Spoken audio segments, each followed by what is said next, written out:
Muy buenos días, colegas actuarios. Hoy finalmente ya estamos cerrando nuestra presentación en torno a modelos econométricos de series de tiempo cuya naturaleza es estacionaria. Y estaremos abordando este último tema ya simplemente revisando nuestro modelo de Koik, que era el modelo que nos faltaba revisar, y cubriendo el último tema que tiene que ver con realizar pronósticos tanto dentro de la muestra como fuera de la muestra. Así que, sin más por el momento, comenzamos nuestra presentación. En cuanto a modelos econométricos con series estacionarias y revisando aún los modelos de rezago distribuido, cerramos nuestra presentación todavía apostándole a el análisis de multiplicadores bajo el enfoque de Koik y finalmente cubriremos el tema de pronósticos. Está de más decirlo, pero hemos obviado que ustedes ya trabajaron en el curso de econometría 2, series de tiempo, revisión y tratamiento de correlación serial en modelos cuya naturaleza es series de tiempo. Bien, entonces considerando ese escenario, ahora ya solo estamos trabajando nuestro último caso, que es el método de análisis de multiplicadores a través del modelo de Koik. ¿Qué comentar en relación al modelo de Koik? Comentario 1. El modelo de Koik aplica a modelos con rezago distribuido, cuya naturaleza bien puede ser finita. Notar que este es un modelo de rezago distribuido en X y es de naturaleza finita en K. O bien pudiera aplicarse también a modelos con rezago distribuido cuya naturaleza es infinita. ¿Cuáles son las consideraciones en relación a aplicar el método de Koik? Consideración 1. Todo multiplicador que estamos por analizar, estimar e interpretar tiene el mismo signo. Hay una congruencia en el comportamiento de los multiplicadores a través del tiempo. Lo que ocurre en torno a cada multiplicador es que hay una reducción de cada uno de esos multiplicadores asociados a cada uno de los rezagos. Hay una reducción en su métrica y esta reducción se da en proporción geométrica. Decrece a una tasa lambda cada uno de esos multiplicadores a lo largo de cada uno de los rezagos. ¿Esto qué nos está garantizando? Que la serie de tiempo YT sin duda depende de la historia de X y todo su pasado, pero conforme nos vamos alejando del presente en relación a la métrica de X, ese peso histórico en la dinámica de Y decrece geométricamente. De tal suerte que estamos asumiendo que ahora el comportamiento de nuestros multiplicadores pudiera comportarse como lo tenemos justo allí. Hay diferentes simulaciones. Esta gráfica está extraída del capítulo 17 de Gujarati en relación a series de tiempo estacionarias, que nos estará indicando tres escenarios hipotéticos en donde existe un parámetro lambda previamente definido, cuya naturaleza nos va diciendo que conforme lambda se va modificando de 3/4 a 1/2 y luego a 1/4, notar que lambda está decreciendo, entonces nuestra caída en una progresión geométrica es mucho más pronunciada. La historia tiende a pesar, pero por supuesto ese peso decrece en una progresión geométrica. ¿Cómo entonces estamos considerando la entrada de ese rol de parámetro lambda que antes no teníamos en el caso de Almond y que no teníamos tampoco en el enfoque número 1? Lambda, notar que está influyendo en cómo se comporta cada uno de los multiplicadores. Consideremos que el multiplicador asociado al késimo rezago es simplemente el valor beta sub k. Puede ser el multiplicador de corto plazo, el desfasado a 2 lags, el desfasado a 3 lags o el desfasado a k lags. Cada uno de esos multiplicadores está determinado por lo que ocurre con el multiplicador de corto plazo multiplicado por lambda elevado a la potencia k. Lambda es ahora el parámetro que entra en juego y asumimos que este comportamiento, cuya caída es una progresión geométrica, implica que lambda oscila entre valores 0 y 1.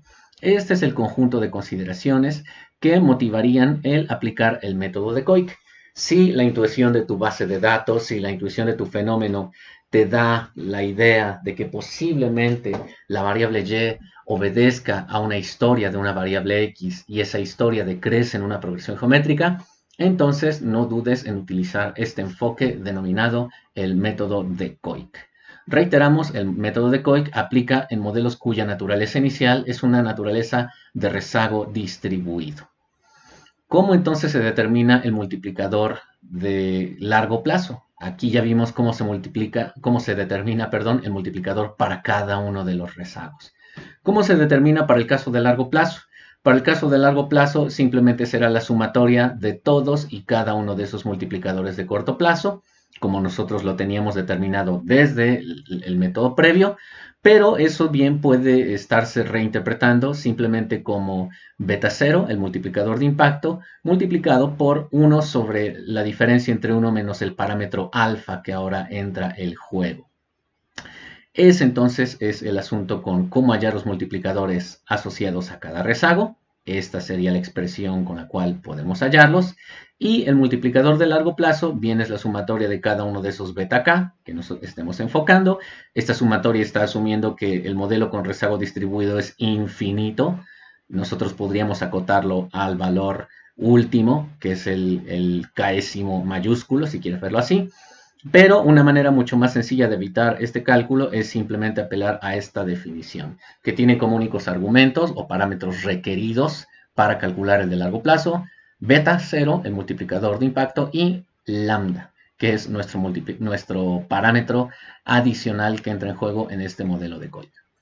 ¿Cómo pasar esta serie de definiciones al método de COIC? Bien, el método de COIC asume que nuestro punto de partida es esta ecuación 1, un modelo de rezago distribuido en X, y hacemos una transformación muy particular. En primer lugar, tomamos esa expresión 1 que teníamos hace rato, la sustituimos con la expresión de beta k que tenemos de cada uno de los parámetros de rezago. Por ejemplo, alfa sigue siendo el intercepto, beta 0, el multiplicador de impacto asociado al valor contemporáneo de X, sigue siendo beta 0, pero beta 1 ahora toma esta expresión, es beta 0 por lambda a la 1, porque nos estamos refiriendo al multiplicador desfasado un lag. Por eso tenemos beta 0 por lambda a la 1. Para el caso del multiplicador rezagado a 2 lags, sería beta 0 por lambda al cuadrado, que es lo que tenemos así, y aquí sucesivamente para el multiplicador rezagado 3 lags, rezagado 4 lags, todos y cada uno de los multiplicadores simplemente se reexpresan por esta definición que ahora está insertando sistemáticamente el parámetro lambda. El término de error sigue figurando en nuestro modelo con rezago distribuido y ahora tomamos esa expresión alternativa 1A. ¿Qué hacer con esa expresión alternativa 1A? Vamos a rezagarla un periodo, notar que de la expresión 1A a la que tenemos aquí, simplemente estamos rezagando cada uno de los términos un periodo, no estamos haciendo nada más, y esa expresión rezagada un periodo la multiplicamos por lambda.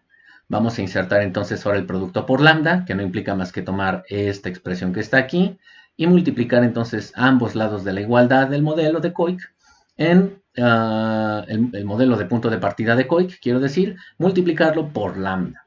Entonces lambda se está agregando como un factor en cada uno de los términos que conforman esta suma, como lo pueden ver.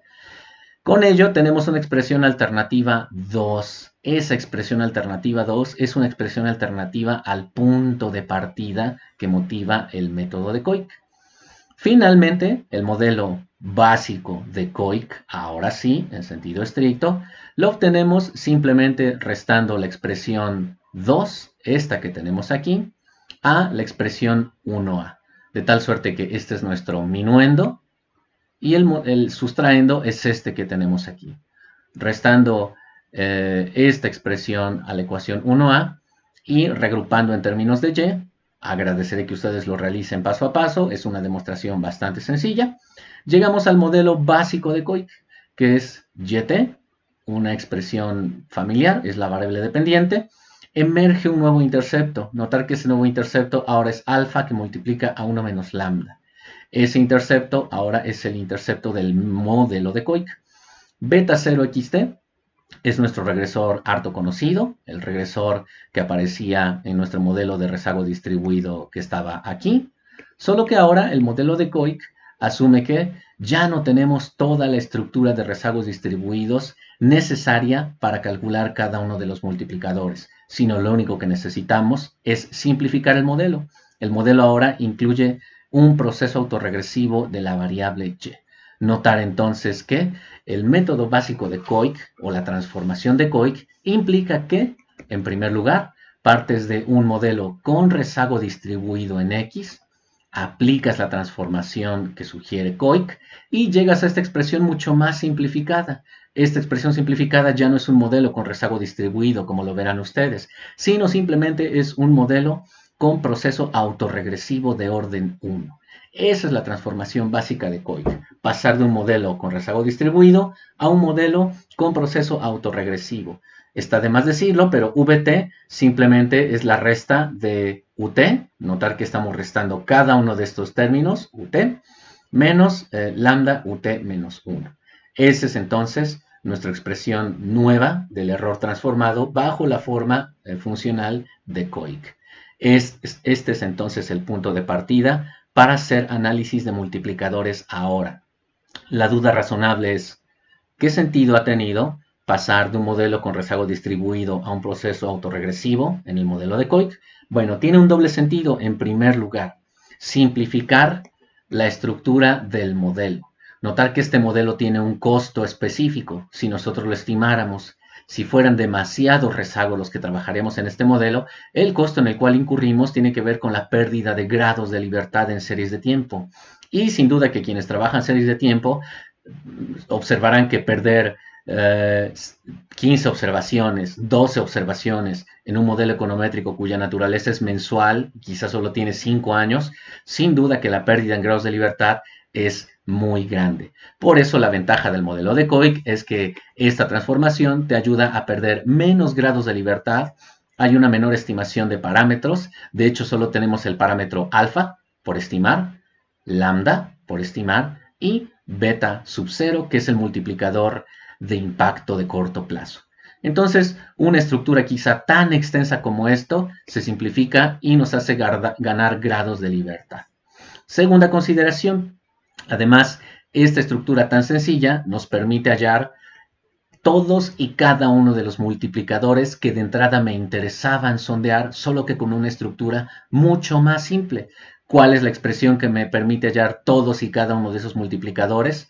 Esta expresión que tenemos en la parte superior de esta gráfica. ¿Por qué? Porque cada uno de los multiplicadores simplemente es una multiplicación. Es el producto 1, el multiplicador de corto plazo, multiplicado a su vez por lambda a la k. De esa manera podemos hallar todos y cada uno de los posibles multiplicadores. Y mejor aún, si trabajamos un modelo con proceso de rezago distribuido infinito, podríamos incluso extendernos al cálculo de más y más y más y más multiplicadores, con la garantía de que la estructura de Koik me dice que conforme me alejo más a través del tiempo del presente, sin duda que el multiplicador de más antigüedad pierde cada vez mayor métrica. Entonces, esas son las dos consideraciones en torno al modelo básico de Koik. ¿Cuáles son los parámetros a estimar? Como verán, son los parámetros lambda, alfa y beta. Solo es un modelo con 3 parámetros a estimar. Además, con esos 3 parámetros es factible calcular 2 métricas adicionales que no estaban presentes ni en el modelo de Almond ni en el enfoque que vimos bajo el modelo 1. ¿Cuál es ese primer asunto que nos permite hallar el método de Koik? En primer lugar, podemos agregar la mediana de los rezagos. ¿Cuál es la interpretación de esa mediana de los rezagos? La mediana de los rezagos finalmente es un valor numérico que nosotros podemos hallar a través de esta expresión. Una vez estimado lambda, si lo conocemos como lambda gorro, tenemos que hallar el negativo de la razón de los logaritmos naturales de 2 y de lambda. Esa razón con el negativo me genera un valor numérico. ¿Qué representa ese valor numérico? Mide el tiempo requerido o genera el tiempo requerido para que ocurra el 50% del cambio total. Entonces, la mediana de los rezagos en este gráfico me dice en qué punto, a través del rezago, yo ya he asegurado que el impacto va en su 50% de avances. Entonces, puede ser que el 50% del impacto total de largo plazo se dé aquí, si a lo mejor tenemos esta expresión para la mediana, O puede ser que el 50% del efecto total surta de manera mucho más lenta. A lo mejor el 50% lo tenemos aquí. No perder de vista que la mediana de los rezagos me dice sobre qué punto en el horizonte de los rezagos estaré cumpliendo el impacto en un 50%. Ese es el primer indicador. En segundo lugar tenemos el rezago promedio. ¿Qué es el rezago promedio? Es el promedio ponderado de todos los rezagos participantes del horizonte que yo le haya querido dar, con sus respectivos coeficientes beta como ponderaciones. En sentido estricto es un promedio ponderado, rezagado del tiempo, y lo hallamos a través de esta expresión. En realidad, buena parte del análisis adicional que ofrece COIC como ventajoso tiene que ver exclusivamente con la mediana de los rezagos. Tiene un sentido interpretativo interesante, no obstante puedes obtener un promedio ponderado rezagado a través del tiempo con esta definición algebraica. Notar que entonces lambda se agrega como un parámetro adicional a estimar, pero además nos da la oportunidad de generar dos indicadores adicionales en torno al análisis de multiplicadores. ¿Cuáles son las consideraciones sobre el modelo básico de COIC? El modelo de rezago distribuido, el original, se transforma en un autorregresivo, pero hay un riesgo específico. ¿Cuál es el riesgo que incurrimos con el modelo básico de COIC? Como resulta que el nuevo residual transformado tiene en su interior un proceso que más adelante lo llamaremos como un proceso de media móvil de orden 1, es posible que VT esté serialmente correlacionada si resulta que nuestro error UT lo está. Entonces ahí tenemos un problema que sondear. Puede que exista una correlación serial en el término VT. ¿Por qué? Porque VT en sentido estricto se está definiendo como un proceso de media móvil de orden 1 que, insisto, revisaremos a detalle más adelante. Contamos además con un regresor endógeno. Notar que el modelo de COIC transformado incorpora un nuevo regresor que es el valor rezagado de YT un periodo. Este regresor no estaba previamente, pero ahora lo tenemos. ¿Eso qué implica? Que ese regresor seguramente está asociado con el término de error. ¿Por qué está asociado con el término de error? Porque es posible que los valores de Y, sin duda, que estén generándose bajo este comportamiento sistemático, pero también lo que ocurra con el error transformado de COIC contemporáneo le está afectando. Entonces, ¿qué ocurrirá en el periodo T más 1? En el periodo T más 1 tomaremos el valor Y sub T como un elemento explicativo, pero a su vez ese elemento explicativo está correlacionado con el error V. De esa manera, entonces tenemos un problema de asociación lineal de uno de los regresores en la matriz de variables explicativas X con el término de error. No perder de vista que aquí no estamos diciendo que el regresor X esté asociado con el término de error, sino que la matriz nueva de variables explicativas que ahora definimos como X tiene dos variables que son XT y YT-1. Y uno de esos vectores columna que forma parte de esta matriz nueva de regresores X en el modelo de COIC, ahora está correlacionado con el término de error U. ¿A cuál U nos referimos? Al U que está generando el proceso de media móvil. De esa manera entonces tenemos una serie de precauciones o consideraciones a tomar en cuenta sobre el modelo básico de COIC. Ello hará que entonces nuestra estimación mínimos cuadrados ordinarios genere estimadores que ya no son los mejores estimadores lineales e insesgados. De hecho, vamos a tener una complicación para poder asegurar esa propiedad debido al tema de la endogeneidad.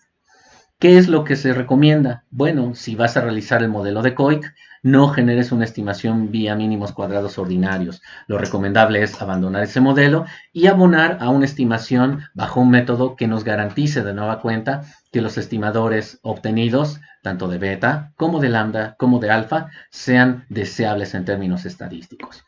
¿Cuál es esa estimación adicional que vamos a recurrir siempre que estemos llevando a cabo el análisis de COIC? Vamos a llevar a cabo la estimación de parámetros mediante el método de variables instrumentales o denominado mínimos cuadrados en dos etapas. ¿Cuál es la intención de llevar a cabo esa estimación mínimos cuadrados en dos etapas? Bueno, llevar a cabo esta estimación implica tratar de atender el problema de endogeneidad. Notar que la endogeneidad, como la definimos en la diapositiva pasada, implica que uno de los regresores que tú tengas en tu modelo esté asociado linealmente con el término de error aleatorio. En nuestro caso, uno de los regresores, yt-1, está asociado con el error aleatorio que está captado a través de v o bien de ut-rho ut-1 en nuestro proceso de media móvil de orden 1. Ello implica que el término aleatorio de error tiene media condicional en los regresores nula, si es que no existe esa dependencia, pero lamentablemente ello implica que esta condición no se cumple. El valor esperado de condicional en u dado x ya no será 0. ¿Eso que implica? Que el supuesto gauss-markoviano de dependencia nula entre residuales y regresores ya no se satisface. Formas en las que puede violarse ese supuesto, lo que estamos viendo justo ahora, la endogeneidad. No obstante, hay otros factores que seguramente vieron en el curso de econometría 1, que tiene que ver con la omisión de una variable relevante o errores en la medición de los regresores. Sin embargo, la endogeneidad está creando un problema para que este supuesto gauss-markoviano de dependencia nula se cumpla. Ya no se cumple, de hecho. ¿Cuáles son las implicaciones que decíamos hace rato? Bueno, los estimadores dejan de tener esa propiedad de mejores estimadores lineales sin sesgado. ¿Por qué? Porque los estimadores beta que tú estimes serán sesgados y asintóticamente serán inconsistentes. ¿Cuál es la solución? El método de variables instrumentales o mínimos cuadrados en dos etapas va a generar una estrategia de solución a ese problema de endogeneidad. ¿En qué consiste ese asunto de el proceso de mínimos cuadrados en dos etapas? Vamos a pasar a esta diapositiva y pensemos en lo siguiente. La solución entonces será que debemos de especificar un instrumento, una variable adicional z que reemplace a ese regresor, llamémosle por ahora xk, a ese regresor que está asociado linealmente con el error. En nuestro ejemplo del modelo de Koik, tenemos que hallar entonces una variable instrumento, que denominaremos z, para la variable que está asociada con el término de error, que en nuestro caso es yt-1 en el modelo transformado de Koik. Eso es lo que entenderemos nosotros por esta definición genérica del regresor késimo exógeno. ¿Cuáles son las características que debe de tener ese instrumento? En primer lugar, debemos de decir que esta variable es un buen reemplazo para la variable que está asociada linealmente con el residual v, en el caso de Koik, que no esté correlacionado con el término u, porque deseamos que ese valor z efectivamente no tenga más ese patrón de dependencia lineal. Por eso pedimos que no esté correlacionado con u. De otra manera, no podemos tener un buen instrumento. Si hallamos un reemplazo z para yt, que a su vez z está correlacionado con u, es un instrumento pésimo. Sonden otro. ¿Hay pruebas de hipótesis para validar la suficiencia de los instrumentos? Sí, lo veremos a continuación. Pero además le pedimos a ese instrumento z que va a reemplazar a esa variable que es dependiente linealmente del error, que también cumpla lo siguiente, que esté por lo menos correlacionado, aquí agregamos altamente correlacionado, con xk, con el regresor que pretendemos utilizar. Traducido a nuestro modelo de Koik, entonces tenemos que hallar una variable z que reemplace a yt-1 en el modelo de Koik. Esa variable z no debe de estar correlacionada con u, y no debe de estar y sí debe de estar altamente correlacionada con yt-1. Eso entonces nos define una variable que satisface las características de ser un buen instrumento.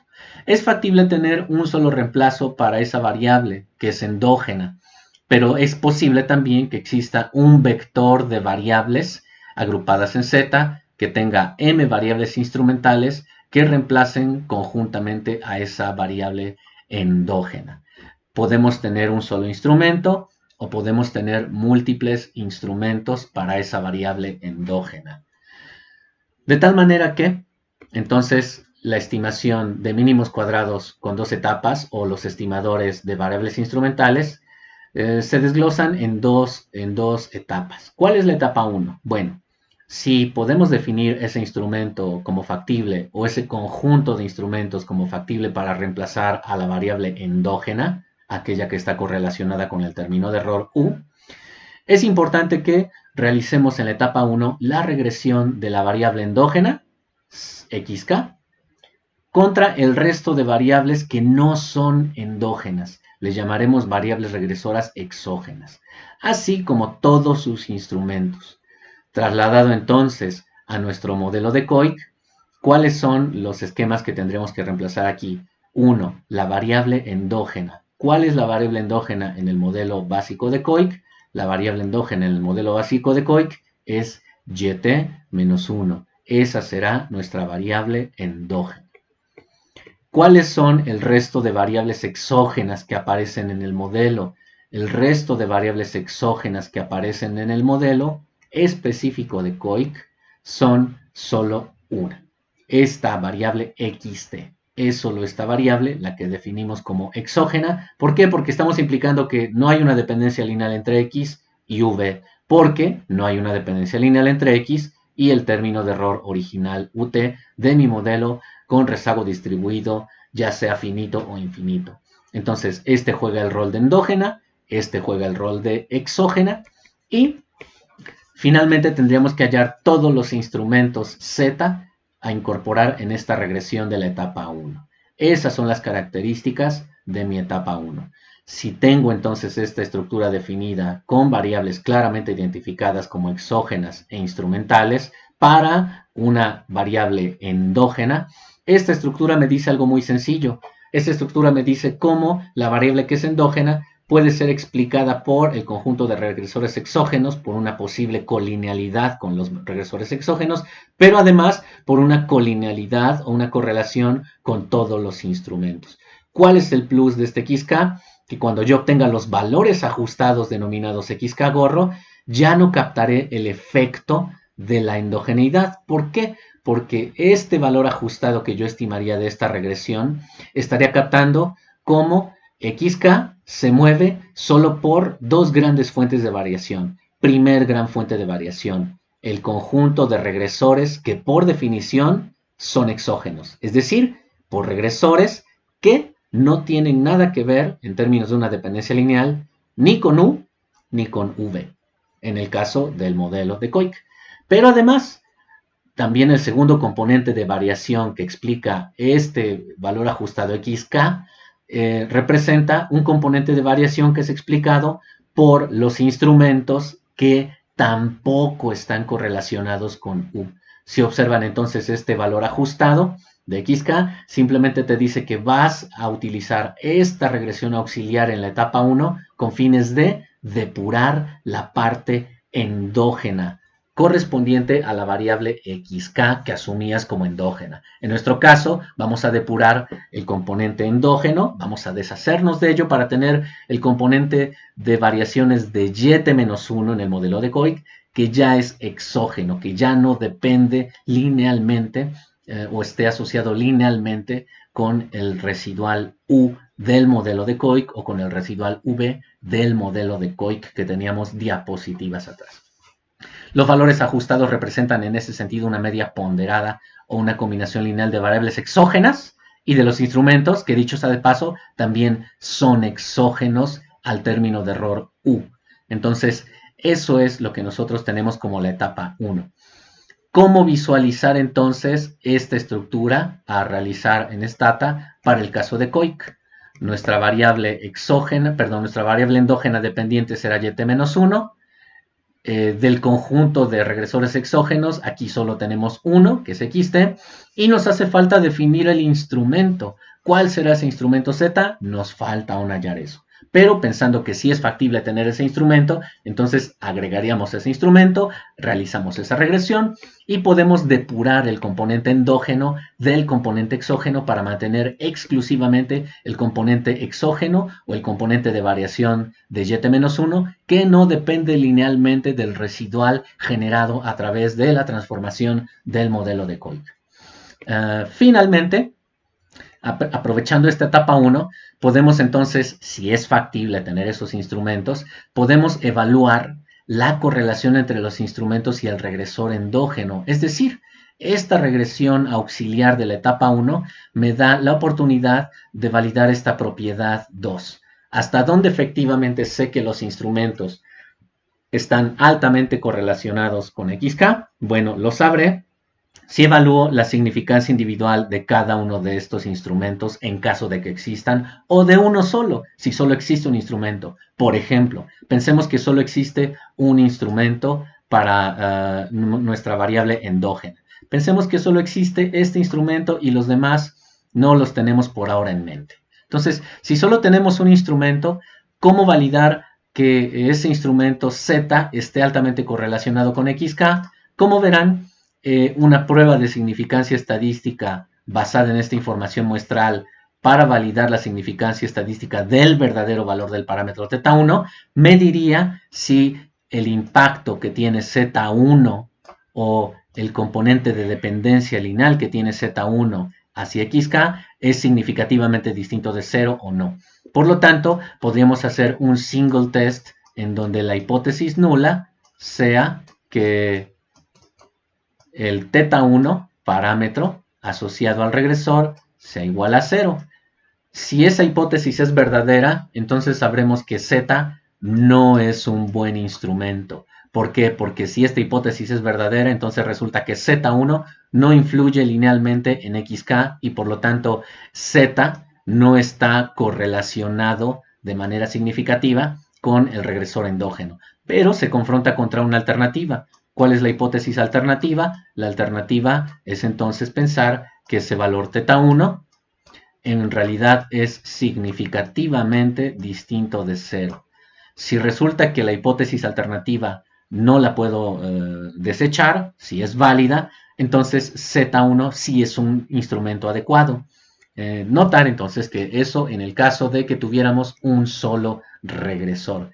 Si tuviéramos, perdón, un solo instrumento, pero si tuviéramos muchos instrumentos, entonces podríamos hacer, en lugar de una prueba de significancia individual, una prueba de significancia conjunta, sondeando a través de un test F o a través de la versión Lagrange multiplier de un test de significancia conjunta, cómo conjuntamente todos los parámetros θ son significativamente distintos de 0, eso en la hipótesis nula. Frente a la alternativa, esos mismos parámetros son distintos, ¿no? Entonces, la hipótesis nula allí sería, ya la tenemos aquí, la hipótesis nula para múltiples instrumentos me diría que ninguno de los instrumentos en realidad está explicando cómo se está comportando XK, la variable endógena. Por lo tanto, entonces todos los instrumentos conjuntamente considerados no son adecuados. Frente a la alternativa, H0 no es verdad. Si la alternativa es válida, entonces sabríamos que los instrumentos conjuntamente sí están correlacionados con la variable endógena. Duda crucial, ¿cómo hallar los instrumentos? Ahora iremos a eso, pero mantengan esa duda todavía por allí anotada. Veamos ahora la etapa 2. Si esta regresión en la etapa 1 es factible y podemos hallar esos valores ajustados, entonces ahora podemos sustituir este valor XK, gorro, lo podemos sustituir en el modelo inicial, en el modelo que tenía ese regresor que estaba linealmente dependiente con el término de error. Eso, en nuestro escenario de la regresión de Koik, implica que yo podría tener un valor y t menos 1, gorro, yo le voy a poner gorro, que proviene de la regresión de la etapa 1, y entonces ese valor ya existe. Ese valor va a estar reemplazando al viejo valor y t menos 1 que aparece en el modelo de Koik básico. ¿A cuál modelo nos referimos? Nos referimos a este modelo. Entonces, este valor yt-1 tendría que ser reemplazado por la regresión y los valores ajustados de la regresión de la etapa 1, que le llamaremos yt-1. Esto es lo que está jugando el rol de un instrumento, perdón, de una variable que reemplaza, no de instrumento, perdón, sino de una variable que estará reemplazando a el verdadero valor yt-1 que teníamos de primera mano. Notar que a diferencia de este valor que estoy subrayando, el valor de la parte de arriba es un valor de yt-1 gorro que ya es estrictamente exógeno. Ya es exógeno. Y si es exógeno, entonces ya no depende linealmente del término de error. Esta consideración que era problemática, ahora la deshago porque resulta que la nueva matriz de regresores, en donde aquí está incrustado YT-1 gorro, esa matriz nueva de regresores, en donde ha sido reemplazado 1 conflictivo, de nueva cuenta garantiza que la media condicional es 0 y entonces nuestra estimación mínimos cuadrados en 2 etapas genera estimadores que están correctamente especificados. Ya no serán sesgados, ya no serán asintóticamente inconsistentes. De nueva cuenta ya son estimadores MELI o los mejores estimadores lineales e insesgados. Eso es entonces lo que tenemos nosotros en torno a cómo utilizar mínimos cuadrados en 2 etapas o estimación mínimos cuadrados con variables instrumentales, pensando en el modelo de Koik, en resumidas cuentas y poniendo el panorama en general. El modelo de Koik nace de un modelo que de entrada es un modelo con rezago distribuido, bien acotado en K regresores rezagados o bien con rezago infinito. La transformación de Koik te sustituye ese modelo con rezago distribuido por un modelo autorregresivo, pero el modelo nuevo de Koik tiene un problema, que el proceso autorregresivo YT-1 tiene una dependencia lineal con el residual transformado de Koik. Hay un problema de endogeneidad de YT-1 con el residual de Koik. Estrategia para solucionarlo: hallar un instrumento, realizar mínimos cuadrados en 2 etapas. La etapa 1 me asegura depurar el componente endógeno del exógeno. La etapa 2 me permite tomar solamente el componente exógeno de YT-1, etiquetado como YT-1 gorro, que lo reemplazo en la regresión original de Koik y me genera entonces estimadores que de nueva cuenta serán insesgados y serán consistentes. Eso es lo que tenemos entonces por información. Duda razonable. ¿Qué es lo que podríamos hacer en términos de los instrumentos? En términos de los instrumentos, típicamente la literatura te dice que un instrumento pasa por 2 posibles inspecciones. El instrumento tiene que ver con hallar variables adicionales que pudieran también estar altamente correlacionados con YT-1 en el proceso autorregresivo de Koik. Y eso implica que hagas una revisión de la literatura. Si, por ejemplo, YT-1 en el modelo de Koik que teníamos hace rato es a lo mejor la tasa de desempleo, entonces la literatura te diría, ¿sabes qué? Tienes que buscar en la literatura cómo hay posibles variables que sí estén altamente correlacionadas con la tasa de desempleo, pero que a su vez no estén correlacionados con el término de error, con todos los componentes no observados del modelo de Koik. Si, por ejemplo, YT, en otro caso, es, apelando a su disciplina actuarial, YT es el rendimiento de un instrumento de inversión específico, de una firma, entonces a lo mejor podrías pensar algo muy sencillo. Si YT es un instrumento de rendimiento de una firma que a lo mejor vende o es una firma que vende a través de Internet, vende cierto tipo de cosas como Amazon, ¿cómo hallar quizá una variable que está altamente correlacionada con esa variable YT, que es el rendimiento que presenta Amazon históricamente, ¿no? Bueno, a lo mejor puedes irte a otra firma que se dedica al mismo rubro, que también comercia, como Alibaba, y entonces hay una correlación sin duda entre el rendimiento que estás observando en Amazon y el rendimiento que estás observando en Alibaba, porque ambas están obedeciendo a una misma dinámica del mercado de comercio electrónico. Entonces, el rendimiento observado de Alibaba pudiera ser un buen instrumento que esté explicando parte de las variaciones no asociadas linealmente con el término de error, donde el término de error en el modelo de Koik aludía a un modelo en donde hay factores no observados que afectan la dinámica del rendimiento de Amazon. Notar entonces que eso pudiera ser para nosotros una estimación de un buen instrumento. Veamos un pequeño ejemplo y hagámoslo de manera muy intuitiva. Entonces, si me lo permiten, vamos a pasar a el dataset que ustedes tienen en Stata.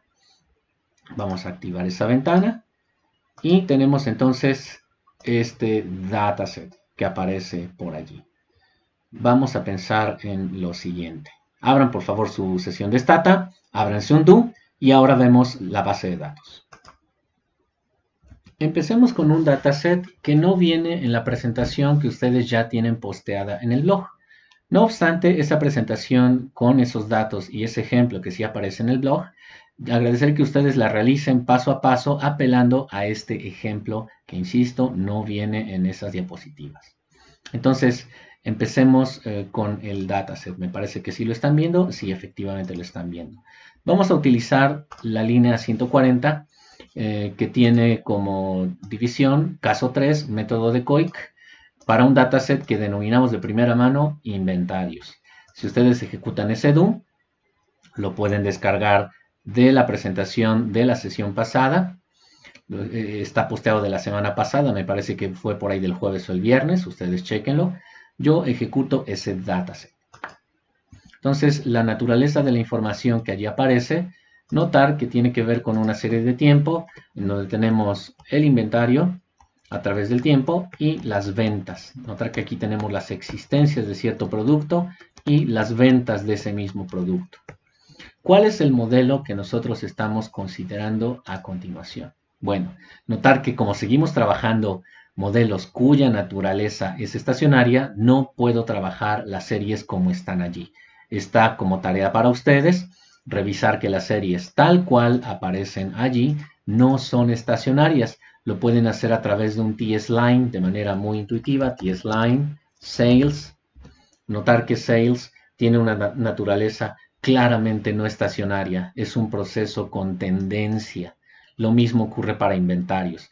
Está en su deber hacer las pruebas de Dickey-Fuller para evidenciar que ambas series en su métrica original no son estacionarias y por lo tanto debemos trabajarlas en términos de sus primeras diferencias. ¿Qué es lo que estamos generando? Las diferencias de los inventarios y las primeras diferencias de ventas. Comprueben también con todas las pruebas debidas, yo solo lo haré con la gráfica, para el caso de sales, que esta serie, a pesar de que tiene un proceso no estacionario en covarianza, ya presenta una estacionariedad a través de las pruebas de Dickey-Fuller. Ha cambiado la naturaleza del comportamiento de sales. Entonces, trabajaremos de ahora en adelante el dataset, pero en primeras diferencias. ¿Cuál es el modelo transformado de COIC? El modelo transformado de COIC tiene una variable dependiente. ¿Cuál es esa variable dependiente? Esa variable dependiente es quizá, vamos a pensar en esta diapositiva que está aquí. Solo permítanme borrar ese conjunto de anotaciones que habíamos hecho. El modelo básico de COIC sería entonces uno en donde YT es nuestra variable dependiente. Aquí es la primera diferencia de los inventarios, cómo se están comportando las existencias de cierto producto en función de las ventas contemporáneas. Solo que X es la primera diferencia de las ventas. Eso es lo que está jugando el rol de XT. Y el proceso autorregresivo es el primer lag de la primera diferencia de los inventarios. Notar que para aplicar este modelo es importante que hayamos generado ambas variables. Entonces generamos esa estimación. Estos son los resultados de nuestro modelo de COIC, solo que son los resultados aplicando el método de mínimos cuadrados ordinarios. Ese método de mínimos cuadrados ordinarios es el que lamentablemente corre un riesgo. Corre el riesgo de que los coeficientes beta sean estimadores sesgados y por lo tanto sean inconsistentes a medida que la muestra tiende a crecer. ¿Cuál es la fuente de ese problema en cuanto a el sesgo? El hecho de que existe una potencial dependencia entre la variable autorregresiva, el rezago de los inventarios, con el término de error. Ese es el problema que existe y entonces la dependencia lineal entre el término de error de este modelo y los inventarios rezagados un periodo serían la causa de endogeneidad. Esta variable es la variable endógeno. Por lo tanto, esta estimación mínimos cuadrados ordinarios, si bien puedes presentarla, no confiaríamos al 100% en ella debido a que estamos nosotros generando un modelo con regresor endógeno. Permítanme colocarlo aquí, notar que yo lo estoy colocando en otra laminilla que no es la que nosotros tenemos, porque la que nosotros tenemos no tiene ese ejemplo. Ustedes van a hacer el ejemplo que ahí está, insisto, pero lo harán a partir del dataset que ahí aparece. ¿De acuerdo? Entonces replicarán el mismo ejemplo de COIC. Eso se queda como tarea para la siguiente sesión entregarla. ¿De acuerdo? La van a entregar, por cierto, en Google Classroom. Esta entonces para nosotros es nuestra estimación mínimos cuadrados ordinarios, que ojo, tiene un lío. El lío es que hay endogeneidad en la variable rezago 1 de la primera diferencia de inventario. Ese es el problema. Entonces, ¿cuál es la solución? Recordar que la solución implicaba realizar mínimos cuadrados en dos etapas, identificando dos cosas. Identificando, uno, cuál es en ese modelo de COIC el o los regresores exógenos, cuál es en ese modelo de COIC el regresor endógeno, y cuál podría ser para el modelo de COIC un potencial o potenciales instrumentos que estén altamente correlacionados con la variable endógena, pero que no estén correlacionados con el término de error que se ha generado en este modelo, que es el modelo transformado de COIC. Como verán, esto es bastante concreto en términos de un procedimiento, de tal manera que la etapa 1 implica hacer esa regresión auxiliar. Y aquí viene la duda razonable. ¿Cuál es quizá un primer instrumento que pudiéramos estar probando para el tema de hacer esa regresión de la etapa 1? Decíamos hace un instante, suele ser una búsqueda en dos vertientes y solo comentábamos una de las vertientes. La primera vertiente es para hallar un instrumento que reemplace a el comportamiento de los inventarios rezagado un periodo, porque esa es mi variable endógena, tendríamos que hacer una revisión de libros, de literatura, que me diga cuál es, al menos en la teoría de mercados, en la teoría o en los principios de mercadotecnia, cuáles son las variables que quizá estén haciendo variar las existencias de cierta mercancía. Esa es una búsqueda sin duda que implica revisar literatura, pero habitualmente en términos operativos suele ser un muy buen instrumento de esa variable la variable exógena que tú tengas allí o las variables exógenas rezagadas un periodo. Y eso es lo que nosotros utilizaremos como un instrumento. Yo incluso lo pondré aquí como comentario, lo pondré en la diapositiva. ¿Cuál es el instrumento? El instrumento Z tendrá que ser, prescindiendo de toda esa evidencia de la literatura, pues simplemente utilizamos el regresor exógeno rezagado un periodo. Y eso también es lo que habitualmente suele aceptarse en términos del tratamiento para hallar instrumentos. Toma el regresor rezagado o los regresores rezagados y esos podrían ser buenos instrumentos para sondear el comportamiento de la variable endógena y depurar tanto el componente endógeno como el componente exógeno y mantener entonces el componente exógeno en el modelo de la etapa 2. Pensemos en la etapa 1. La etapa 1 es esta línea. Notar que estamos haciendo la regresión de el rezago 1 de la variable inventarios en primeras diferencias.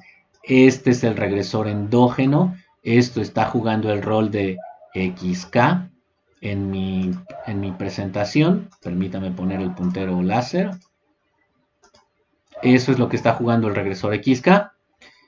Está el regresor exógeno disponible, la primera diferencia de sales, que juega el rol de tener un regresor nada más. Si hubiera más, pues los incorporamos, pero solo hay uno, entonces incorporamos el único regresor exógeno. Y por lo tanto, el único instrumento disponible, que es el rezago de ese mismo regresor exógeno. Este rezago es lo que estamos considerando puede jugar el rol de Z1. Vas a tener una duda muy obvia. Oye, en realidad, esa regla empírica que me acabas de decir, ¿sí es suficiente confiar en ti para saber que es factible rezagar la variable exógena y pensar que ese es el mejor instrumento? Bueno, hagámoslo y compruébalo a través de una prueba de hipótesis que definíamos hace un instante. Si hacemos esta regresión y efectuamos un single test sobre el verdadero valor parámetro Z1 asociado a Z1 y resulta que rechazamos la hipótesis nula, pues entonces nuestro instrumento que hemos utilizado ahora como el valor de la variable exógena rezagada a un periodo como instrumento, ¿será bueno o no será bueno? vamos a validarlo a través de esa prueba de hipótesis. Entonces, esta es mi regresión de la etapa 1. La realizamos. Notar que esa regresión es auxiliar, solo tiene un fin intermedio. ¿Cuál es el intermedio? Generar los valores ajustados de esto con fines de reemplazar esos valores ajustados en la regresión inicial transformada de Almond, en el modelo de Almond, quiero decir. Pero aquí viene entonces la solución a tu duda razonable. Oye, ¿cómo sabes que efectivamente rezagar un periodo, la variable exógena, implica que tengamos un buen instrumento para la variable endógena? Bueno, tratemos de identificar entonces las características de este modelo. La diferencia 1 de Sales tiene este coeficiente y es un coeficiente negativo. Este coeficiente está asociado al regresor exógeno que definimos nosotros aquí. Ese coeficiente gamma 2 gorro para nosotros tiene signo negativo. Y el rezago, notar que el rezago de esa misma variable es nuestro instrumento, tiene un coeficiente positivo, es un coeficiente igual a 1.34. Ese coeficiente es el asociado entonces al estimador teta 1 que estamos utilizando asociado al instrumento. Z1 ahora es el rezago, el primer rezago de la primera diferencia de Sales, o el rezago de cualquier variable genérica X, estacionaria por supuesto. ¿Qué decíamos hace rato en relación a la prueba del p-value? Decíamos que podemos evaluar la correlación entre él o los instrumentos y el regresor endógeno. En el caso de un single test, solo probaremos la hipótesis nula de que teta 1 es igual a 0. Frente a la alternativa, teta 1 es distinta de 0, H0 no es verdad. No perder de vista que el p-value que nosotros estamos observando para el coeficiente teta 1 es 0, lo que implica que tenemos evidencia estadística suficiente para rechazar la hipótesis nula y estar en favor de la hipótesis alternativa. ¿Qué es lo que está estableciendo la hipótesis nula en términos narrativos? Está estableciendo que Z1 no es un instrumento adecuado. No es un instrumento. Yo solo lo voy a poner así. Lo siento por esta escritura tan horrenda. De por sí escribo feo a mano, pero imagínense ahora con mouse, pues escribe mucho peor. Z1 no es, no es, parece un teta, pero es, la sentencia es. Z1 no es un instrumento. Frente a la alternativa, Z1 sí es un buen instrumento. O bien Z1 en H0 no está correlacionado Z1 con la endógena. Frente a la alternativa, Z1 sí está correlacionado con la endógena. Por lo tanto, el p-value me dice que sí. La regla que buena parte de la literatura en series de tiempo, cuando revisas modelos COIC, como Gujarati, como Goldrich, usar el primer rezago de la variable exógena es un buen instrumento de la variable endógena. Por lo tanto, este modelo es adecuado y Z1, como el rezago de la diferencia 1 de 6, es un buen instrumento. Por lo tanto, podemos seguir con nuestra etapa 2. ¿Qué es lo que estamos mencionando en la etapa 2? En la etapa 2, como recordarán en la presentación, lo único que resta es, bueno, cerrar la etapa 1 pronosticando los valores ajustados. Yo le he puesto este nombre, la 1D1 invent, y esa diferencia, esa variable transformada va a estar formando parte del modelo de COIC. Ahora, este predict que yo ya tengo en Stata, notar que yo ya lo tengo aquí, L1D1 invent, es lo que en mi modelo de COIC estará reemplazando a este valor YT-1. Va a estar reemplazando a este valor. Este valor ahora será reemplazado, decíamos hace rato, por el valor Y gorro T-1. Lamento el trazo, pero este es un YT-1 gorro. Esta es mi variable que ahora he pronosticado en esta línea 150 y que le he llamado con este nombre. En el paso 2, pues ya solo entonces reemplazo ese dato y tenemos nuestra estimación de los coeficientes por variables instrumentales a la COIC. Notar las diferencias en los coeficientes. Yo voy a copiar esto porque esto ahora será para mí mi estimación por variables instrumentales a la COIC. Yo le voy a poner ya nada más el formato de Stata. Permítanme hacerlo rápido. Vamos a ponerlo un poco más grande que el caso previo. Ahí tenemos. Esta entonces, no perder de vista que es nuestra regresión. Es nuestra regresión por mínimos cuadrados ordinarios con variables instrumentales, o bien mínimos cuadrados en dos etapas, donde el instrumento lo destacamos en rojo. Este es mi instrumento. Ya lo he reemplazado. Y entonces tengo estos coeficientes a la COIC. ¿Cuáles son las diferencias entre la estimación mínimos cuadrados común y corriente versus estimación por variables instrumentales o mínimos cuadrados en dos etapas? Bueno, el coeficiente asociado a la diferencia 1 de sales hace un instante estaba sobreestimado, había un sesgo, y ahora tenemos una estimación mucho más adecuada para sales. Y el rol del proceso autorregresivo tenía un valor numérico de 0.23, que ahora simplemente es 0.38. Había una subestimación en el caso de mínimos cuadrados ordinarios que ha sido corregida para el caso del proceso autorregresivo en el contexto de variables instrumentales o mínimos cuadrados en dos etapas.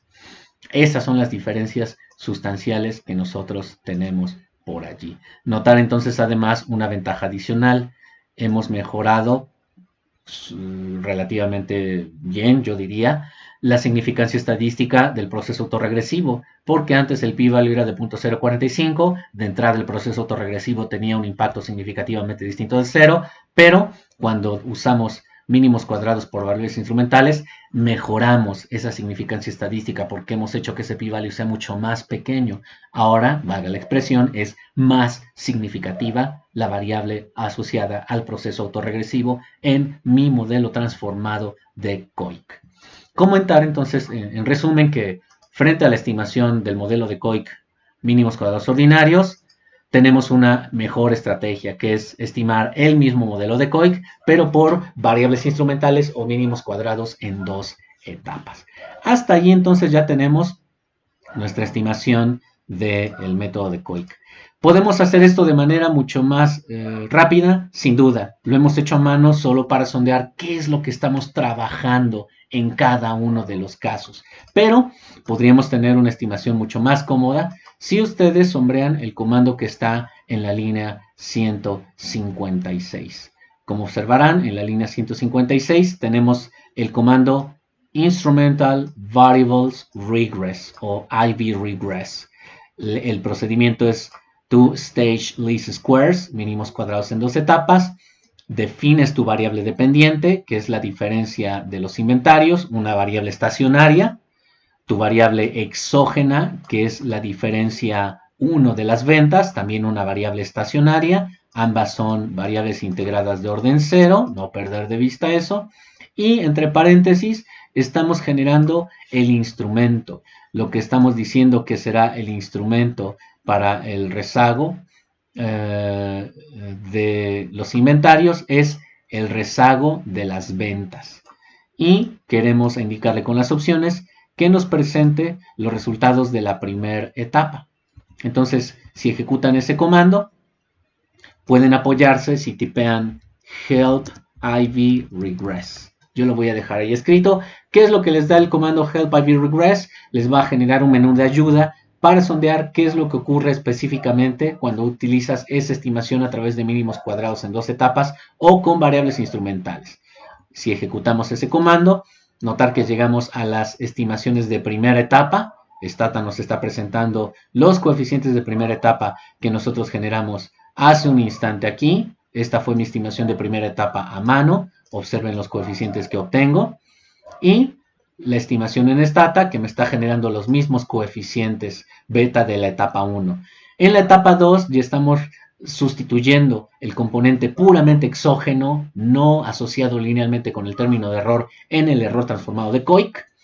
Y entonces estos son los coeficientes del modelo de COIC obtenidos a través de este comando, que observarán son prácticamente los mismos que nosotros teníamos con el modelo de Koik para D1 Sales, 0.99, aquí para D1 Sales es 0.99, para la diferencia del rezago de los inventarios, para el primer rezago de la primera diferencia de los inventarios, el coeficiente es 0.38, que a mano nosotros lo estimábamos como 0.38 también. Hay una diferencia sutil entre el comando ivregress y el comando que nosotros hemos hecho a mano, mínimos cuadrados en 2 etapas con un simple regress en la etapa 2. Notar que los estimadores que nos presenta nos genera la distribución probabilística asumiendo que la muestra es pequeña, que nuestro sampleo es un estadístico de muestra pequeña, un estadístico T, mientras que el ivregress nos genera los estimadores Z asumiendo que es un sampleo grande. Es posible que nosotros obtengamos ese asunto de manera distinta. Sí, sin duda, en las opciones tú puedes ponerle que tengas la estrategia de presentar los estadísticos de muestras pequeñas. Si mal no recuerdo, es first small. Es decir, si tipean el comando ivregress con la misma estructura, pero en opciones además de ponerle first le agregan small, lo ejecutan y observarán que obtienen ya también del comando ivregress los estadísticos T y su p-value de T asociado a que ya tienes un sampleo pequeño. Puedes tener en ambos casos el T o el Z. Notar que los resultados son igualmente concluyentes. Ambos coeficientes son significativamente distintos de 0. Tenemos ya entonces nuestro modelo de Koik utilizado. ¿Qué es lo último que resta? Lo último que resta ya simplemente es calcular cada uno de esos multiplicadores. Y es lo que estaremos realizando justo ahora aquí. Para los multiplicadores, no perder de vista que estamos utilizando nuestra definición que teníamos desde laminillas atrás. Vamos a calcular cada uno de los multiplicadores asociados a cada uno de los lags a través de esta expresión. Entonces, notar que para calcular cada multiplicador késimo asociado al késimo lag, solo necesitamos el multiplicador de impacto, que ya está estimado, el multiplicador lambda, que ya es estimado, elevado a la potencia késima, que es imputable a la estructura del rezago que quieras estimar para dicho multiplicador. Vamos a pensar entonces en generar eso. Líneas 161, 162 van a generar una secuencia numérica de multiplicadores. Agradeceré que ustedes revisen qué es lo que hemos hecho en el Data Editor cuando ejecutas exclusivamente la línea 161 y 162. Yo lo voy a obviar, por razones del video lo vamos a hacer más breve, pero vamos a generar entonces el valor beta. Vamos a generar un vector de variables beta que va a ser simplemente el multiplicador de impacto. Yo estoy tomando mi multiplicador de impacto obtenido de mi estimación a mano, estoy tomando ese beta 0 que es el multiplicador de impacto y lo multiplico por el valor lambda. Notar que el valor lambda es el asociado al proceso autorregresivo del modelo de Koik, elevado a la k por supuesto. Entonces genero ese conjunto de datos y generamos beta y graficamos los multiplicadores bajo el modelo de Koik. Notar entonces que sí, observamos que hay un impacto, siempre es positivo para el caso de los multiplicadores de corto plazo, el desfasado a un periodo, el delayed con 2 lags, el delayed con 3 lags, el delayed con 4 lags, pero a pesar de ser siempre multiplicadores positivos, estos van decreciendo bajo una progresión geométrica, que es básicamente lo que nosotros teníamos por entendido en este conjunto de gráficas. De tal suerte que ustedes, si observan, han llegado ya a estimar todos y cada uno de los multiplicadores deseados. Nosotros solo nos hemos enfocado en los multiplicadores a 2 lags y a 3 lags, pero se queda para ustedes como tarea también entregar en la siguiente semana, conste que ya está grabado, el generar uno. Con este mismo ejemplo del modelo de inventarios, generar el horizonte de los multiplicadores hasta 7 rezagos. Pensemos que ustedes ya solo complementan el conjunto de Ks y los betas a 7 rezagos. Agradeceré que repasen lo que estamos haciendo línea a línea en el do. Y como segundo ejercicio, ahora van a replicar este mismo set de resultados, pero asociados a el ejemplo que sí viene en la laminilla. Y es el ejemplo que nosotros tenemos aquí. Es el modelo que utiliza el dataset USA capítulo 17. Este también ya está posteado en el blog y yo se los voy a dejar también posteado en Google Classroom. Utilicen este dataset para generar ahora el modelo de COIC. Notar que el modelo de COIC ahora tiene esta estructura específica.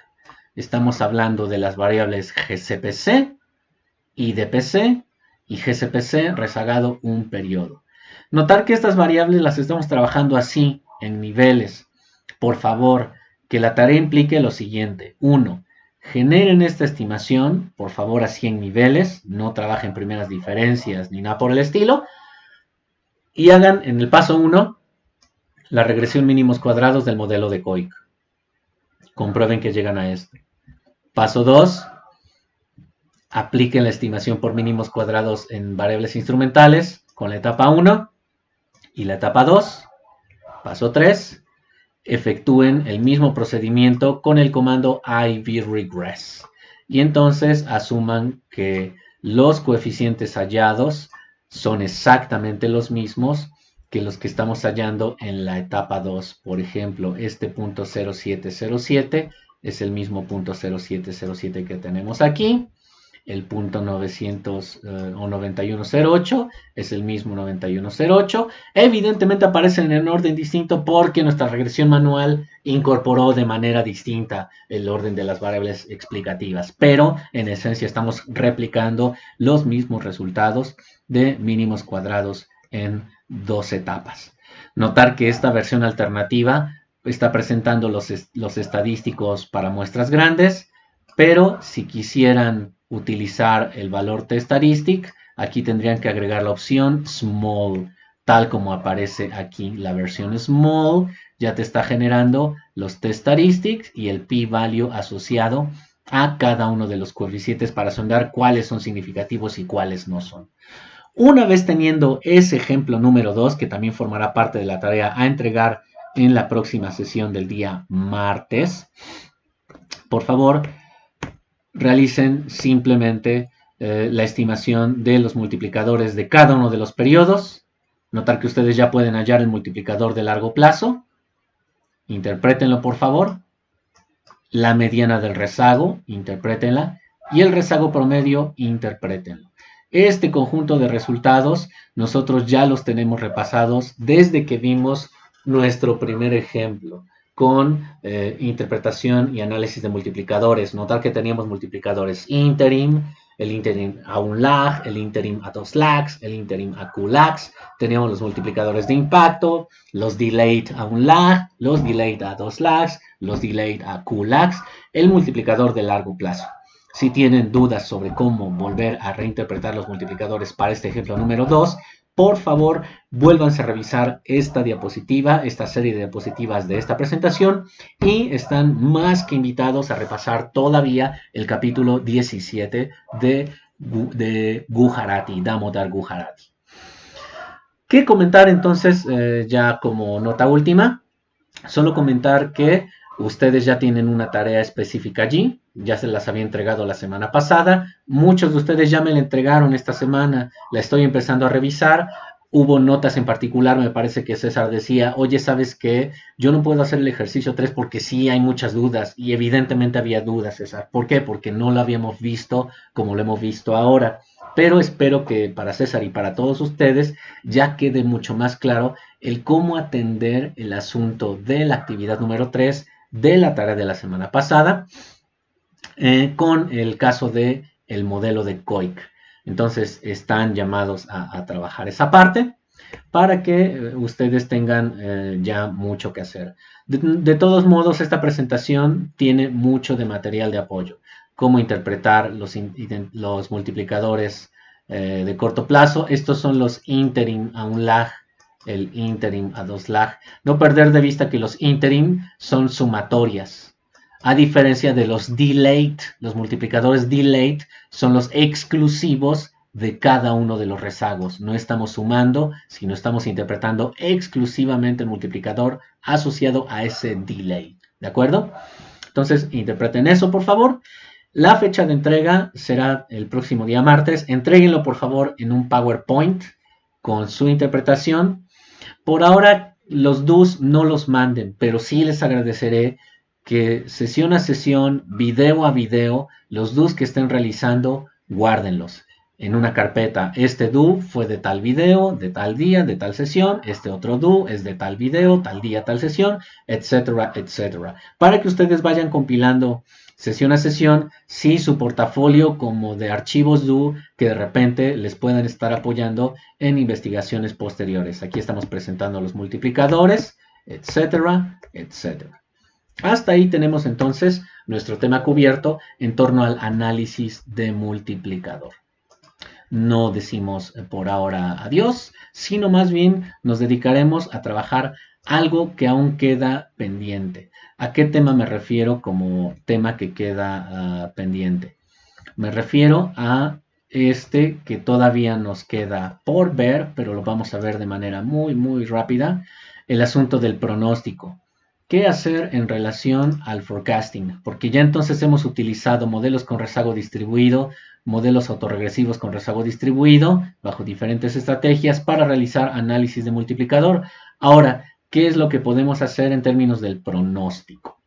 Bueno, para ello sí hay un par de notas precautorias. Número 1, están llamados por favor a trabajar el archivo, perdón, del libro de Hill Griffith Slim. Están llamados por favor a repasar las secciones, bueno, todo el capítulo 9, que es el que acabamos de ver, revísenlo por favor, todo este capítulo 9, revísenlo. Y para el caso del análisis de la realización de pronósticos, quiero decir, revísense de forma específica la sección 9.7, porque nosotros con fines de ya también generar un video no tan extenso, vamos a resumir mucho de lo que aquí está escrito y simplificado con nuestra estructura de los do's, ¿de acuerdo?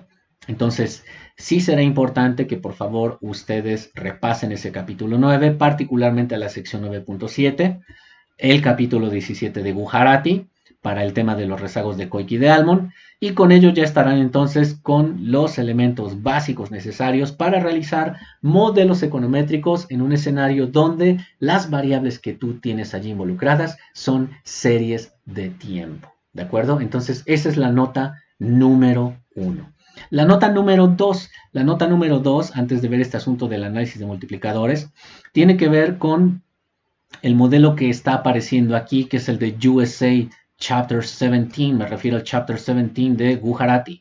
Entonces, no perder de vista que, ojo, cuando hagan esa lectura de Gujarati, Gujarati se da, me parece, por ahí un lujito. Cerciórense de ello, por favor. Porque si ustedes grafican estas variables tal cual están en niveles, pareciera ser, confírmenlo por favor, que las series de primera mano no son estacionarias. ¿Por qué quizá entonces, si no son estacionarias, se atreve a trabajarlas en niveles y no en primeras diferencias? Tip, recuerden el tema de cointegración, que están también llamados a sondear. ¿De acuerdo? Entonces, esa última parte no es para que lo hagan de tarea, solamente reflexionenlo, pero sí son dudas razonables que aparecen en este ejemplo de USA Chapter 17 de Damodar Gujarati y Porter, me parece que es el segundo autor. ¿Vale? Entonces, ahora sí, ya retomemos el asunto con el pronóstico para el caso de modelos autorregresivos. Estará en sus manos repasar ya por último cómo realizar el análisis y los pronósticos para modelos que son autorregresivos y con rezago distribuido. Yo me enfocaré, insisto, de manera exclusiva como cierre de la sesión en esta sección Forecasting with an Autoregressive Model. Entonces, veámoslo de manera muy rápida. Limpiemos esta base de datos. Ustedes pueden generar todo en su do.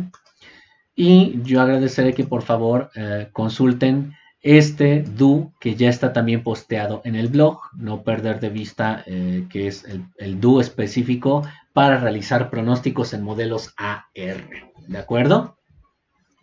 Vamos a utilizar otro dataset. Ese dataset proviene de uno de nuestros libros de referencia, que es este Hill-Griffiths-Lin. El dataset que estamos utilizando, como aparece en la línea 1, es el Okun Dataset. ¿De acuerdo? Entonces, empecemos con ese archivo específico. Permítanme ver si están viendo ustedes exactamente lo mismo que yo. Sí, efectivamente lo están viendo.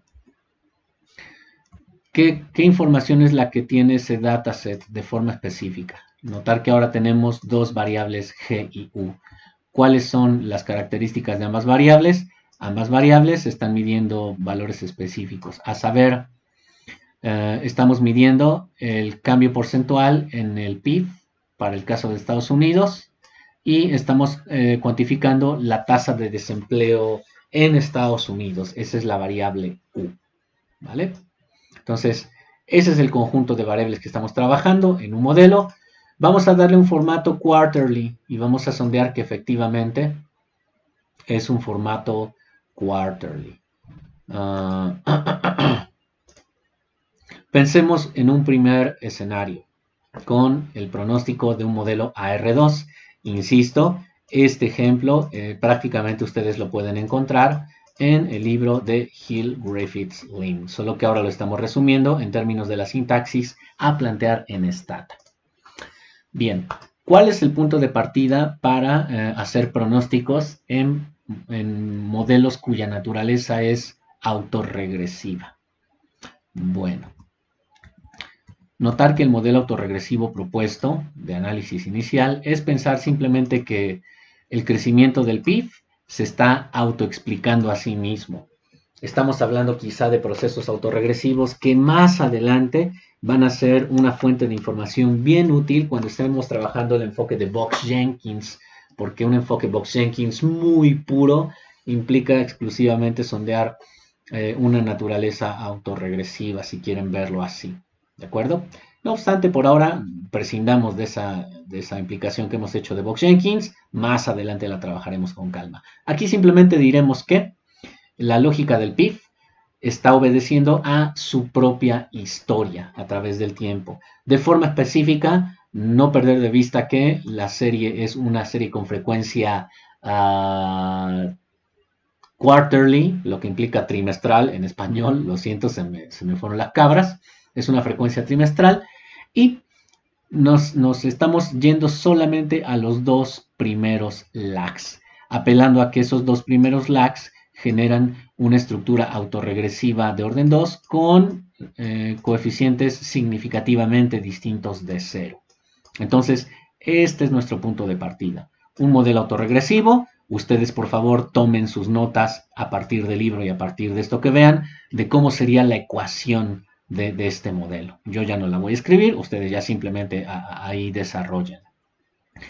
Y la pregunta razonable es, bueno, ¿cómo hacer para que este modelo autorregresivo me dé chance de dos cosas? Uno, ¿cómo generar pronósticos dentro de la muestra?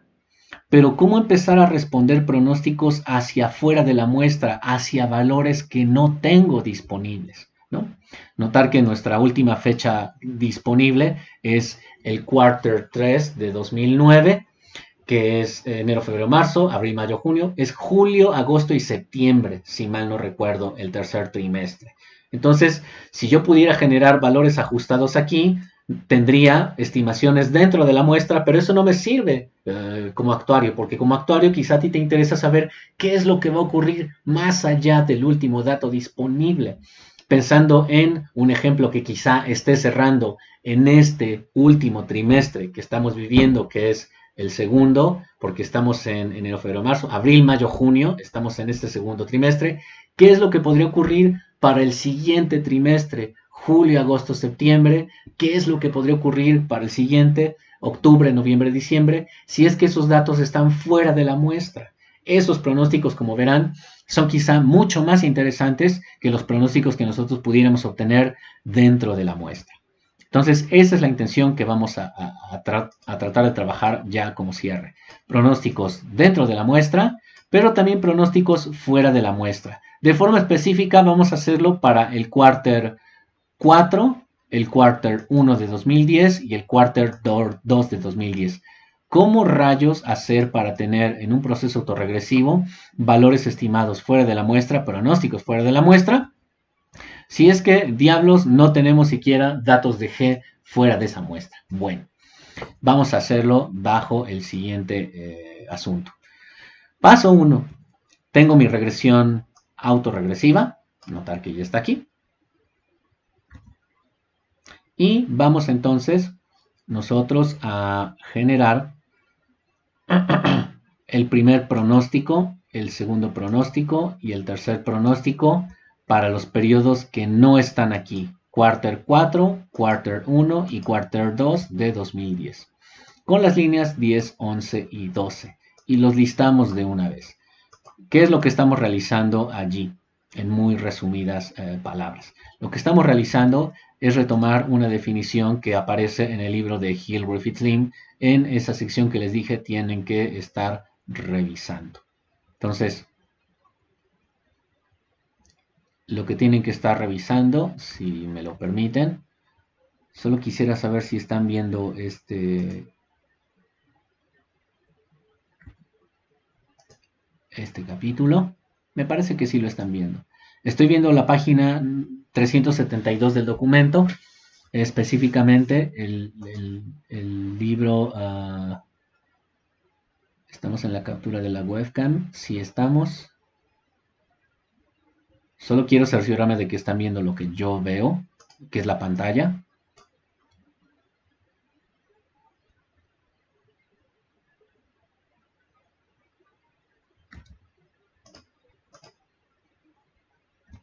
Ahí está.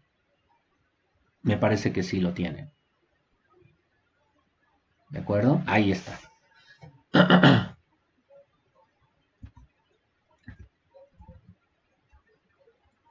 Entonces, lo que tienen ustedes allí es esta regresión que aparece, ya la acabamos de hacer. Es esta. Este es el proceso autorregresivo de orden 2. Estamos generando los escalares y estamos generando los pronósticos acorde a lo que tenemos en nuestro libro de Hill, Griffiths, Lim. ¿Cómo generar el primer pronóstico fuera de la muestra? Esta es la expresión que estamos usando. Si nuestro proceso autorregresivo es el que teníamos hace rato, el valor de G, un periodo posterior, no es más que el valor de G rezagado un periodo que es T, y el valor de G rezagado dos periodos que ahora será T-1. ¿Por qué? Porque el modelo original es este. Entonces, adelantado un periodo, el modelo autorregresivo genera esta estructura. Dos periodos después, notar que entonces implica trabajar GT-1 y GT. Y tres periodos después implica trabajar GT-2 y GT+1 en la parte explicativa. Esas tres líneas, la línea que estoy sombreando aquí, la línea que estoy sombreando aquí y la que yo estoy sombreando aquí, es la que estamos utilizando para generar nuestros escalares. Yo los voy a plantear allí. Y estos entonces son nuestros tres valores estimados fuera de la muestra. Notar que son valores estimados fuera de la muestra, pero que evidentemente no aparecen aquí, sino los estamos extrayendo en el display principal de Stata. ¿Qué es lo que estamos utilizando como fuente de información para estimar esos valores? Los coeficientes teta que nosotros tenemos aquí, asociados a la constante, al primer lag y al segundo lag, con fines de generar nuestros pronósticos Quarter 4 2009, Quarter 1 2010 y Quarter 2 2010.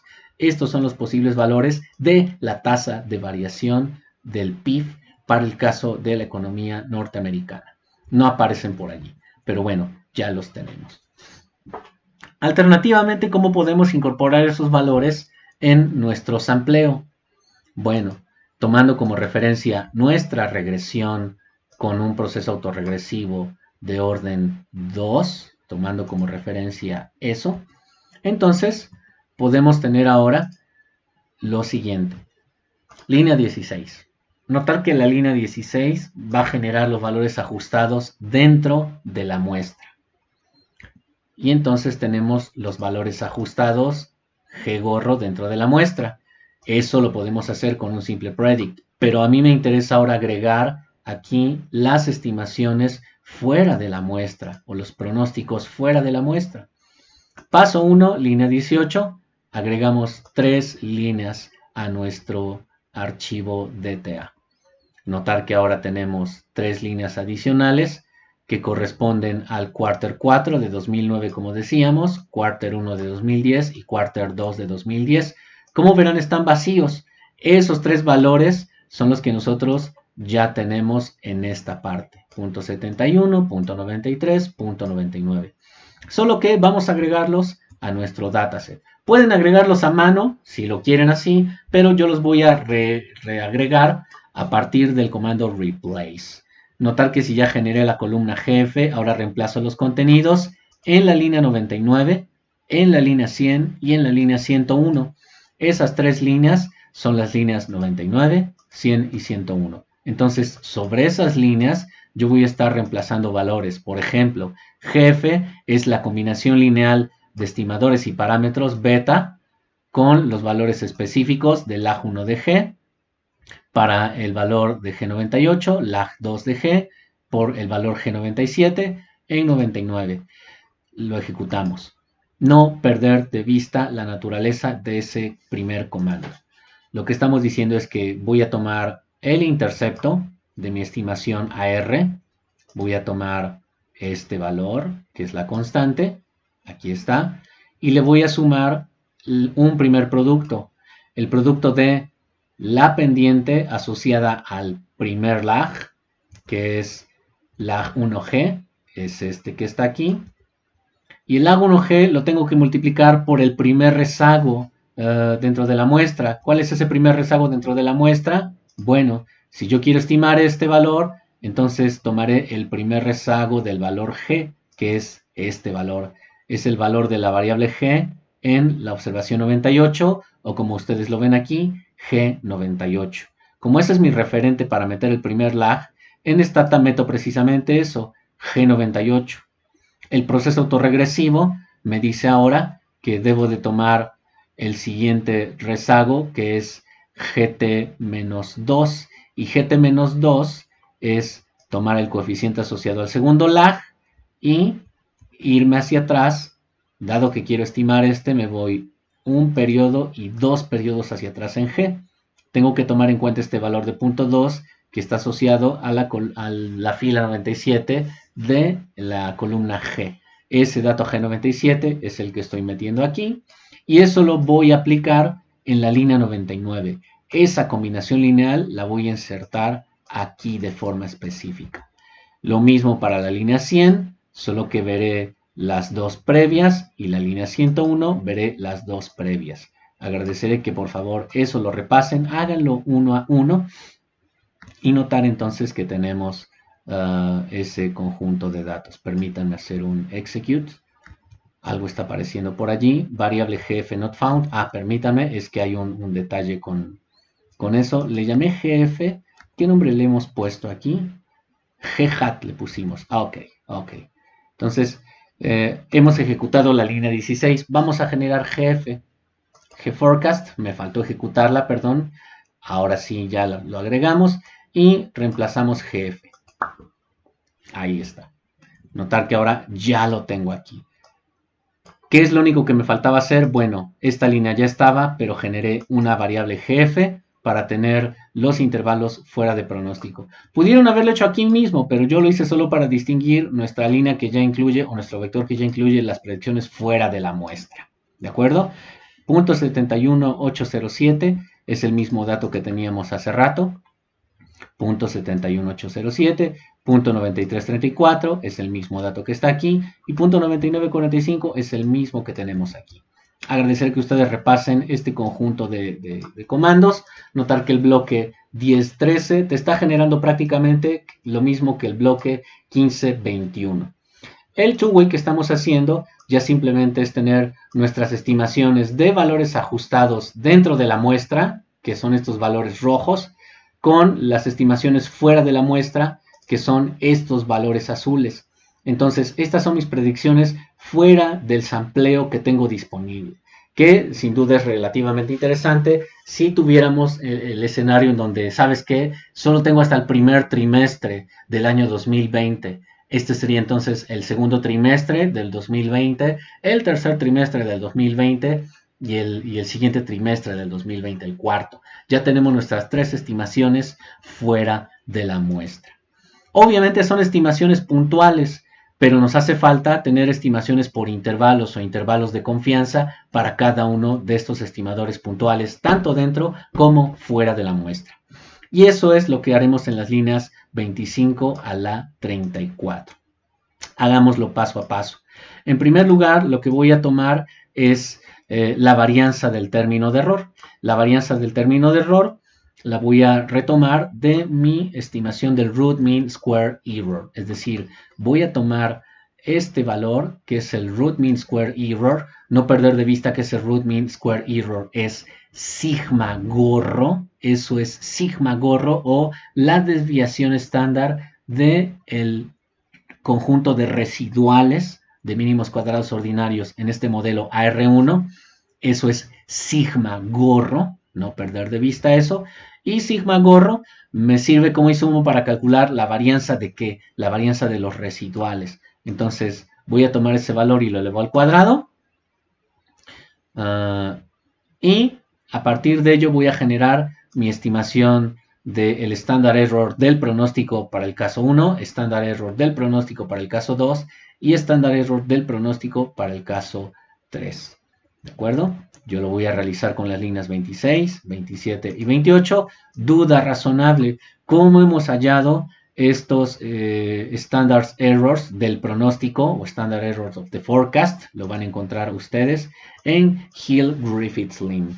No perder de vista que te dice, bueno, si tú ya tienes la estimación de G3 gorro, GT más 2 gorro y GT más 1 gorro, esos son a fin de cuentas estimadores puntuales. Estos son estimadores puntuales que nosotros obtuvimos para nuestro dataset. Pero lo que importa también, como se comenta aquí, es típicamente estamos interesados no solo en los estimadores o los pronósticos puntuales, sino también en los intervalos de pronóstico. Y la definición crucial de intervalo de pronóstico que vamos a tomar como referente es esta que tenemos aquí. El intervalo de pronóstico finalmente será tu estimador puntual del pronóstico, GT más J, fuera de la muestra, más menos un t-statistic con un 1 menos alfa, dividido entre 2 por supuesto, y con ciertos grados de libertad multiplicado por sigma J.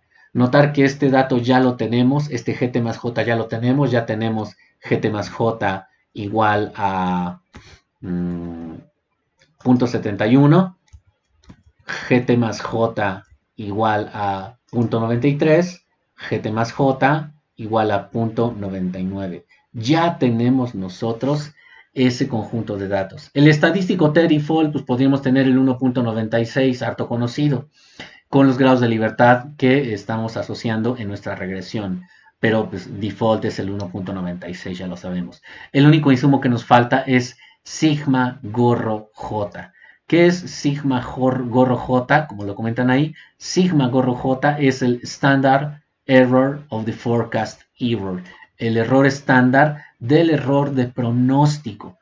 Y entonces ahí sí es en donde tienen que hacer una lectura minuciosa de cómo es que llega a la derivación de ese standard error of the forecast error. En realidad solo hay que darle un seguimiento a un par de ecuaciones para que ustedes tengan definiciones muy concretas sobre cuál es el siguiente conjunto de datos a estimar. Los estimadores a los cuales llega tienen esta estructura. Notar que esa estructura depende exclusivamente del coeficiente θ1 asociado al primer lag y θ2 asociado al segundo lag. ¿De qué modelo? Del modelo autorregresivo que se estimó de primera mano aquí. Este θ1 y este θ2 parámetro los estimamos ya. Esta es nuestra estimación que hemos tenido nosotros hace un rato. Ya conocemos θ1 y θ2. θ1 y θ2 efectivamente están jugando un rol crucial, no solo para identificar la estructura de los rezagos de la variable y, sino también juega un rol en la determinación de los standard error of the forecast. Entonces, estos valores que estamos generando, vamos a agregarlos a la estimación del intervalo de confianza que está aquí. Y esos son los tres valores que nosotros tenemos en estas tres líneas. Notar que estamos tomando para el caso 1 la definición que aparece en Hill-Griffiths-Lin. Simplemente este standard error of the forecast, en el primer caso fuera de la muestra, es la varianza del término de error. Es sigma cuadrada v. Y esa varianza del término de error es la que calculamos aquí arriba. Es decir, es el término cuadrático de este valor numérico, 0.55269. ¿De acuerdo? Entonces, por ello, simplemente lo generamos como un escalar. El siguiente es el standard error of the forecast para el caso 2. Notar que es una raíz cuadrada de una varianza. ¿Cuál es esa varianza? Es la varianza del error que nosotros tenemos aquí como la varianza del error. Eso es el término var, que aquí está, multiplicado por 1, que es este 1 que está aquí, más el término cuadrático del coeficiente teta asociado al primer rezago. Ese término es este que está aquí. Este que está aquí. Bueno, ahí se está sombreando parcialmente, pero es ese término. Lo ejecutamos y bajo el mismo razonamiento ejecutamos el standard error of the forecast en el caso número 3. Y este es el conjunto de mi standard error of the forecast estimados. Estos son los errores estándar estimados para nuestros tres coeficientes, para nuestros tres valores fuera de la muestra. Fuera de la muestra, 5526, para el segundo 5906, para el tercero 6284. Esos tres valores estarían colocados aquí, el primero, aquí el segundo y aquí el tercero. En estos tres espacios renglón tendríamos que meter esos standard error of the forecast. Duda razonable, ¿cómo estamos obteniendo los previos, los que están dentro de la muestra? Los que están dentro de la muestra los obtienes simplemente con lo siguiente. Habiendo realizado como última regresión tu regresión autorregresiva de orden 2, te vas a estadísticas, post estimation, prediction residuals y pones standard error of the forecast. Yo le voy a poner un nombre muy cómodo, que la verdad va a ser uno que ya está aquí cómodo para el do. Le voy a poner STDF. Vamos a ponerle como nombre STDF.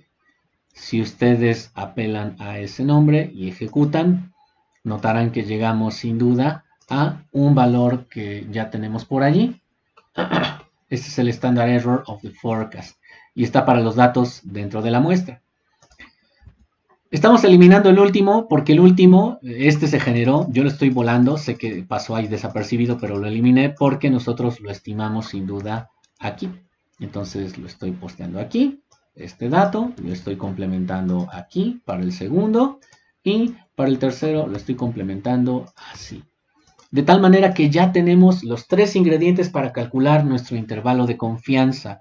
Y lo reitero, ingrediente número 1, los valores puntuales estimados dentro de la muestra y fuera de la muestra. Este vector columna que yo estoy sombreando es finalmente este primer término GT más J, tanto dentro como fuera de la muestra.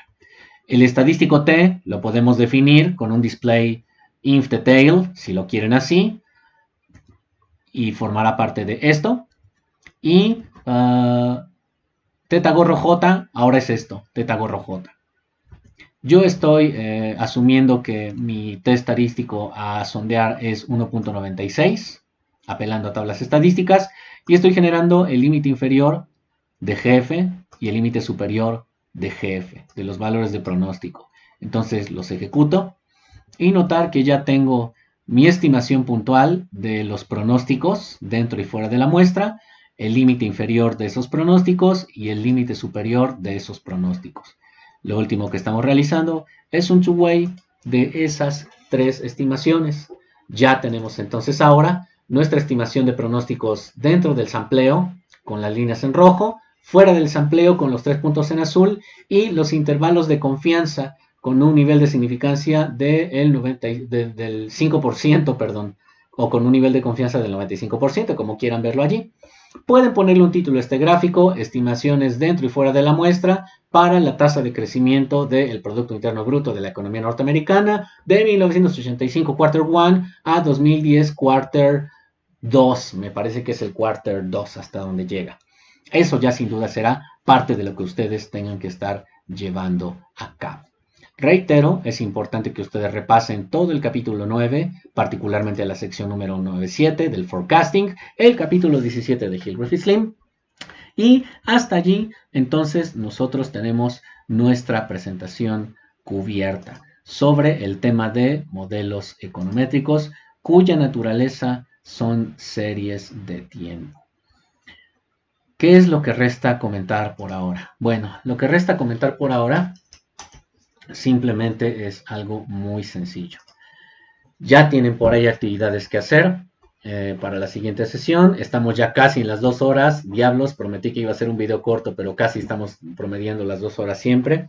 Sin embargo, en defensa del tiempo, diremos que hemos cubierto ya toda esta parte de modelación econométrica que implica trabajar con series estacionarias. No perder de vista sus lecturas. El próximo post será el día martes, me parece. Hoy me desfasé un poquito porque también tuve actividades con los chicos de maestría. He tenido también una reunión hoy específicamente porque me estuve viendo con los aspirantes a el programa de posgrado en economía. Sin embargo, prometo ya en la siguiente semana postearlo religiosamente los martes como lo tenemos. El próximo día viernes también tenemos otro post que compete ya a otro tema en cuanto a modelación econométrica con series de tiempo. ¿De acuerdo? Sin más por el momento, bueno, entreguen este trabajo pendiente de la semana pasada, la actividad 3. Sumen los trabajos que hoy hemos comentado en el video con fecha de entrega el próximo día martes. Y hasta ahora, entonces, tenemos ya cubierto este tema 1. Sin más por el momento, yo me despido deseándoles un estupendo día. Pásenlo bien. Hasta luego.